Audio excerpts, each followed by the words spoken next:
What are the top 3 mistakes that buyers are making in the New York City market in 2025? Well, the New York City market is one of the most complicated and unique markets in the United States, and you must be prepared if you're going to buy here. So let's talk about these 3 top mistakes that buyers are making so that you can avoid them and have a much smoother transaction when you're buying in New York City.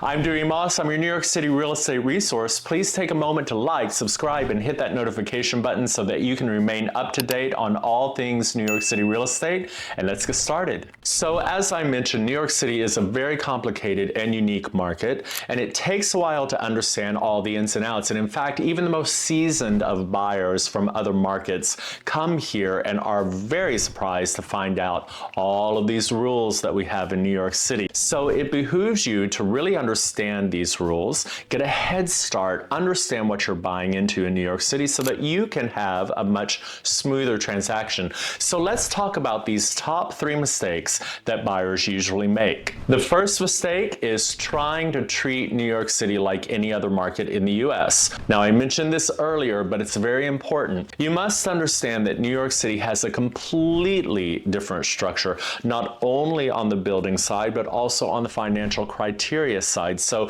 you need to understand what this market is and the requirements in order to be able to purchase here. So what do I mean by building requirements? Well, in New York City, we have predominantly 2 different kinds of buildings. We have co-ops and we have condos. Now, inevitably, buyers always come and they've heard horror stories about buying into co-ops and they want to avoid those altogether, and that's fine. But you do have to understand that about 85% of the entire inventory in New York City is made up of co-ops. So if you're going to concentrate solely on buying a condo, you're going to be looking at a limited inventory in a limited amount of neighborhoods. For example, if you're going to come and say, Dewey, I want to really purchase on the Upper West Side. I love everything about the old apartment. Well, guess what? Those are predominantly co-ops with their own rules, with their own criteria. You're not going to find that many condo buildings. Conversely, if you wanted to buy in the financial district, for example, you may have your choice of condos. But condos tend to be populated in certain areas of the city and not in others. So you have to consider where it is that you want to live in New York City and if you'll be buying in a co-op or if you'll be buying into a condo. Now, I've released a number of different videos to help you understand the difference between co-ops and condos, and I hope you'll take advantage of those. But in a nutshell, with a co-op, you're buying shares in a shareholder-owned company that are then assigned to a proprietary lease that allows you to live in the apartment that you have purchased. You're not actually buying real property, you're buying shares. And as a result of that, you are subject to the rules of the company. So the board of the co-op, which is made up of your neighbors, determines what those rules are. There are bylaws. There are, just like any other company, there are rules. But it is a private company and they ultimately can make their own decisions and rules about that private company. With a condo, you are buying the actual real property. Therefore, you have property taxes just like you would if you were buying a house. There's still a board to a condo, but their main mission is to run the building efficiently, and from a financial perspective, they don't necessarily make the same kinds of decisions that a board of a co-op does make or have the same kinds of rules, but make no mistake, there are still rules and requirements with a condo building. Now let's take, for example, you're a buyer and you've been looking on Zillow and you find 2 or 3 apartments that you absolutely love and you come and say, Dewey, these are perfect. I want to go see these, they're perfect. And I take a look at them and I come back to say, I'm sorry, we can't go look at those. You would be irate, right? You would probably think you're doing a horrible job as a buyer's broker. Why can't I go and look at these apartments? Well, the simple answer is perhaps you just don't qualify to buy into that building. There are a number of different reasons for that. One of the biggest reasons is the co-op doesn't allow whatever type of buyer you are. For example, you may be coming in and looking to buy a second residence, what we call a pied-à-terre in New York City. And that particular building where that apartment is that you've fallen in love with simply does not allow pied-à-terres. They only allow primary residents to live in their building. A very common rule with co-ops. The percentage of co-ops that allow pied-à-terres is actually small compared to those that require primary residency. So co-ops do not bend or change their rules really for anyone. So it's an impossible task for you to then try to buy into a co-op and just be rejected because you are a pied-à-terre buyer. Likewise, perhaps you're a parent buying for an adult child. You want your child's coming here and is going to go to school and you want them to have a really great place to live. Well, not every co-op allows parental buying or parental gifting or sometimes gifting of any nature. So as you can see, lots of ins and outs there to consider about whether or not you can even buy into a building. The strategy there, and there needs to be a strategy, is to make sure that whatever apartments you are looking at fit whatever criteria that you bring to the table. So if you are a pied-à-terre buyer, make sure that you're only looking at buildings that allow pied-à-terres to be bought in them. Now, as I mentioned earlier, the rules for condos are completely different. They are real property. So as an investor, for an example, you could come in and you could absolutely buy a condo and start renting it out from day one. It's real property, so you can do what you want to with it. But understand there are still building rules that you must adhere to when you're buying into a condo. So none of this is like just walking in and buying a house in another market. It is very complicated, and you need to make sure that you are looking at the right kind of apartments in the right kind of buildings that fit your criteria. I mentioned earlier that there's a whole different set of financial criteria. It's not as easy in New York City as just being pre-approved, although you must be pre-approved to be able to go out shopping in New York City. Very important, because we're in a very competitive market. And if you take a day or two to get pre-approved after you put in an offer, you may very well lose that dream apartment. So you want to be pre-approved. However, understand that the buildings in New York City dictate things like the down payment required. So most co-ops, for example, will require a 20% down payment, if not more. Sometimes it's 25, sometimes it's 30. That overrides whatever the bank has told you. So unlike other markets where there are special programs, maybe no down payment programs, or maybe low down payment programs because you're a first-time home buyer, those kinds of things do not exist in New York City because co-ops require a certain amount of down payment, and so do condos. Condos typically are 10% down. In addition, there are other financial criteria. So co-ops, because they're having a shareholder come into this corporation, they want to make sure that you're financially secure. So they may want to see a certain amount of liquidity. They may want to see a certain amount of debt to income.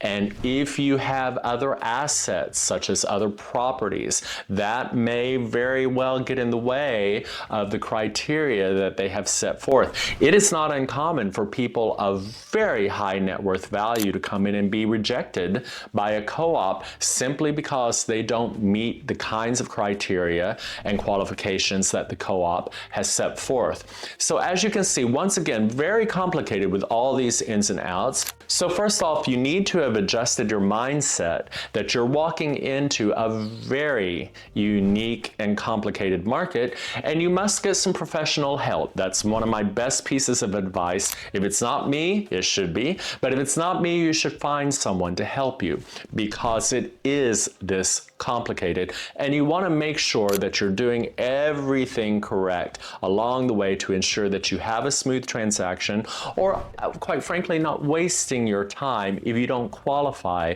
to buy in the market or qualify to buy in a particular building. The second mistake that buyers often make is not understanding the nature of a vertical market. We are a vertical market in New York City. So what do I even mean by that? Well, you walk around New York City and you see all these buildings, and each of those buildings, there may be 100 apartments, there may be as few as 10 apartments, who knows?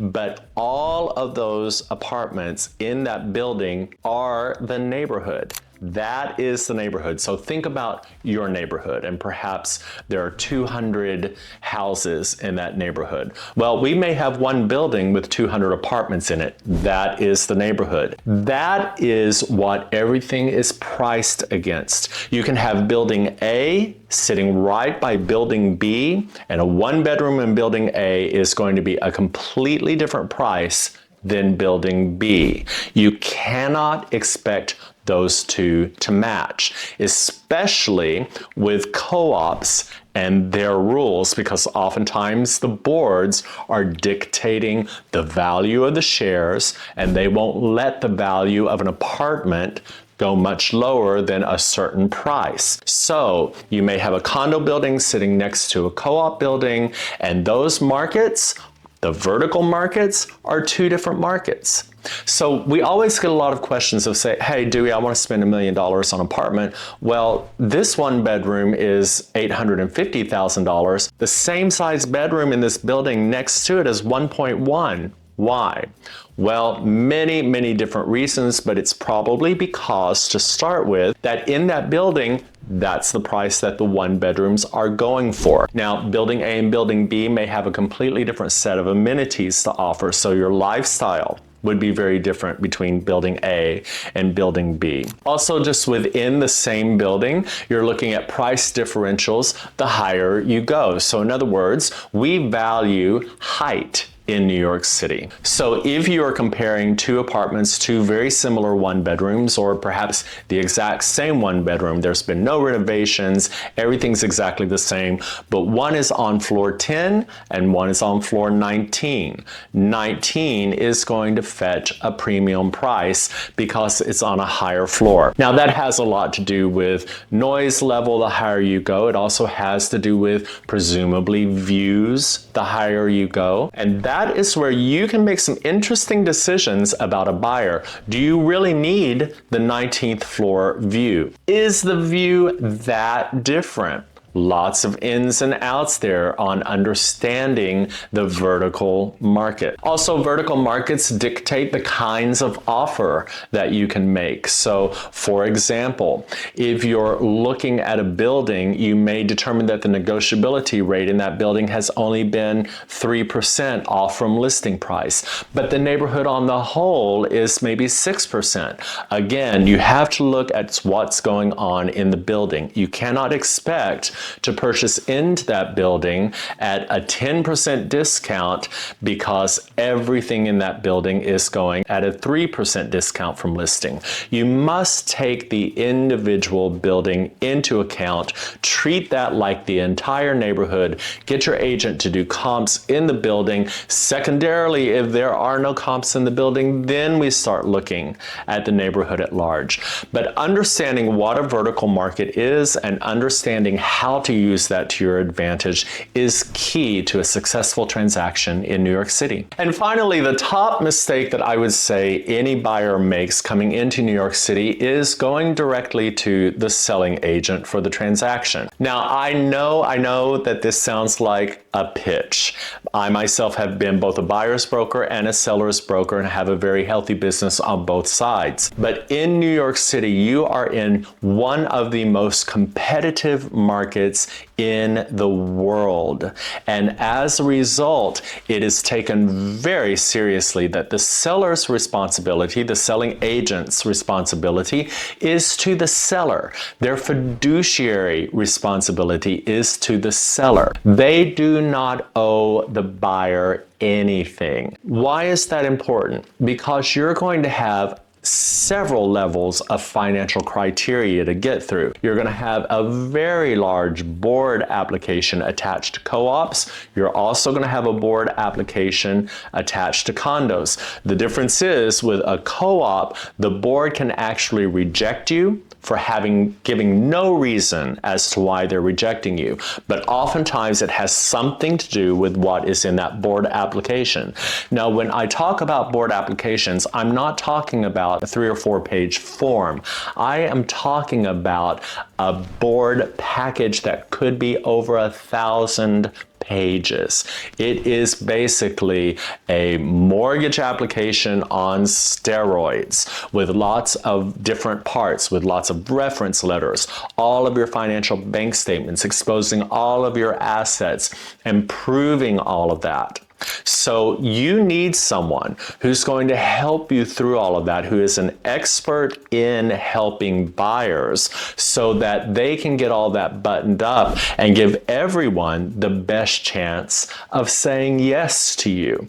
And I can almost guarantee you that no buyer knows how to do that by themselves. They will make mistakes, and when you make mistakes in a process like this, it is often too late to correct them. A selling agent is not responsible for helping you form your offer or understanding the market at large. All of this that I'm talking about, the ins and outs and complications of buying in New York City, is not the selling agent's responsibility to the buyer. Their only responsibility is to their seller to get them the maximum price and the best deal that they can for their seller.